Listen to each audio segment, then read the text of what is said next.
आज के homeopathic video में मैं होम्योपैथिक दवा काली हाइड्रो के महान उपकारिता की चर्चा कर रहा हूँ।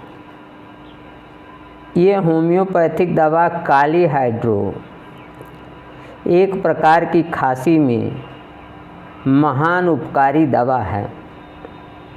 जब अत्यधिक ठंड लग जाने के कारण अथवा निमोनिया का आक्रमण होने के कारण बहुत लंबे समय तक खांसी बनी रह जाती है, तो वहाँ काली हाइड्रो बहुत ही महान उपकारी दवा है। लगता है कि रोगी जो है कंजम्पशन की ओर बढ़ रहा है, थाइसिस की ओर बढ़ रहा है, उसे एक्जिमा होने की संभावना हो जाती है। ऐसी स्थिति में जो बलगम होता है वह अत्यधिक मात्रा में आता है और लगता है सीने में बहुत गहराई से, सीने के बीचों बीच से, स्टर्नम से ये म्यूकस आ रहा है, ये स्प्यूटा आ रहा है और साथ ही साथ कंधों के बीच में दर्द होता है। और इस एक्सपेक्टोरेशन के साथ ही साथ रोगी को रात में अत्यधिक पसीना होता है, जिससे कि रोगी अत्यधिक कमज़ोर हो जाता है।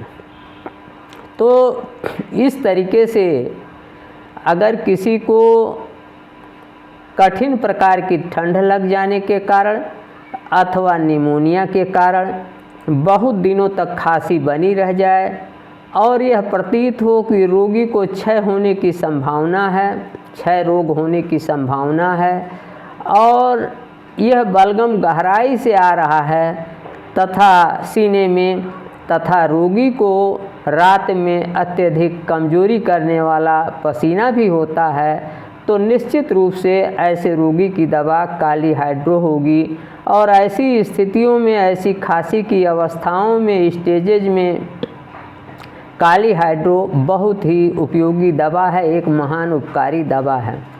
अब आइए चर्चा कर लेते हैं कि आप इस काली हाइड्रो को किस पोटेंसी में, किस शक्ति में दे सकते हैं। तो हम डॉक्टर ईवी नैश साहब के अनुभव की चर्चा कर रहे हैं। अपने शुरुआती प्रैक्टिस के दौरान डॉक्टर नैश इस काली हाइड्रो जो साल्ट है, इसकी 4 ग्रेन की मात्रा 4 अंश पानी में घोल लेते थे और रोगी को कहते थे कि इसका एक चम्मच सुबह दोपहर शाम लो, और जब ये आधा ख़त्म हो जाए यानी 2 अंश सॉल्यूशन ख़त्म हो जाए तब इसके बाद पुनः इसे पानी से भर लो। फिर इसी तरीके से एक चम्मच सुबह दोपहर शाम लो, फिर जब आधा खाली हो जाए तो फिर इसे भर लो। इस तरीके से तब तक प्रयोग करो जब तक कि आपका रोग ठीक न हो जाए। बाद के अनुभवों में आगे चल के उन्होंने इस दवा को 200 शक्ति में भी प्रयोग किया। यहाँ एक बात और बता देना आवश्यक है कि काली हाइड्रो के साथ 2 और होम्योपैथिक दवाएं हैं जो कम्पीट करती हैं इसके साथ। उनका नाम है सैंगुनेरिया और स्टैनम।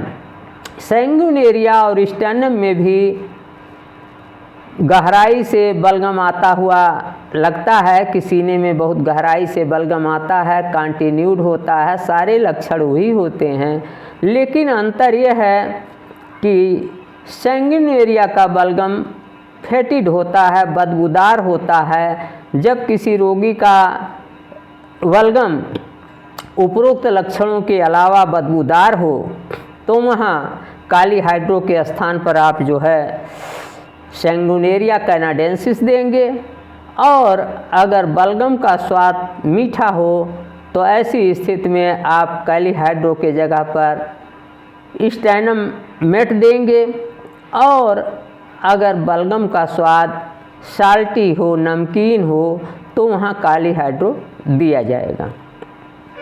मैं अपने YouTube चैनल डॉक्टर प्रेम नारायण पर नित्य नवीन होम्योपैथिक और इलेक्ट्रो होम्योपैथिक वीडियो डालता हूँ जो होम्योपैथिक और इलेक्ट्रो होम्योपैथिक स्टूडेंट्स के लिए, विद्यार्थियों के लिए, डॉक्टर्स के लिए और होम्योपैथिक और इलेक्ट्रो होम्योपैथिक प्रेमियों के लिए बहुत ही लाभप्रद है।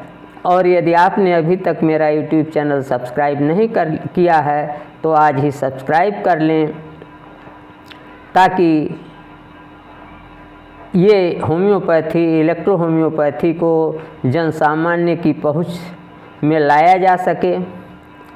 आज के वीडियो में इतना ही, अगले वीडियो में फिर मिलेंगे। नमस्कार, मैं डॉक्टर प्रेम नारायण।